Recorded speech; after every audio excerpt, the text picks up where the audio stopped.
দুটো গল্প বলবো আজকে। একটা বাচ্চাকে একবার জিজ্ঞেস করা হলো খাবার টেবিলে মাছ সার্ভ করার পর, বাবা বলো তো মাছ কোত্থেকে আসে? বাচ্চাটা কি উত্তর দিয়েছে জানেন? ফ্রিজ থেকে। গল্পটা খুব হাসির মনে হচ্ছে, কিন্তু আমার মুখে কোনো হাসি নেই কেন জানেন? একটা খবরের কারণে। কদিন আগেই দেখলাম হাওড়ে ঠিক যখন ফসল তোলা হবে তার আগ দিয়ে অনেক বৃষ্টিপাত হয়েছে, তাই পানিতে সব ফসল ডুবে গিয়েছে।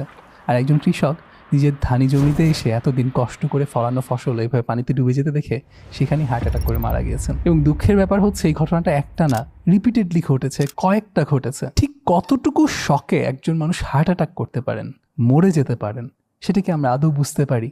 যদি বুঝতে পারতাম, যদি আমাদের সন্তানদেরকে বোঝাতে পারতাম, তাহলে আমাদের সন্তানরা কি কখনো বলতো যে মাছ ফ্রিজ থেকে আসে? আমরা হাওড়ের মানুষগুলোর কষ্টগুলো জানি না, আমরা কৃষকদের কষ্ট জানি না। আমরা মাসে মাসে বেতন পাই, আমরা ভাবি সব জায়গায় সবকিছু এভাবেই চলে। আমরা ভাবি দোকানে গেলেই তো টাকা দিলেই তো খাবার চলে আসে, কিন্তু সত্যিই কি টাকার বিনিময়ে খাবার হয়?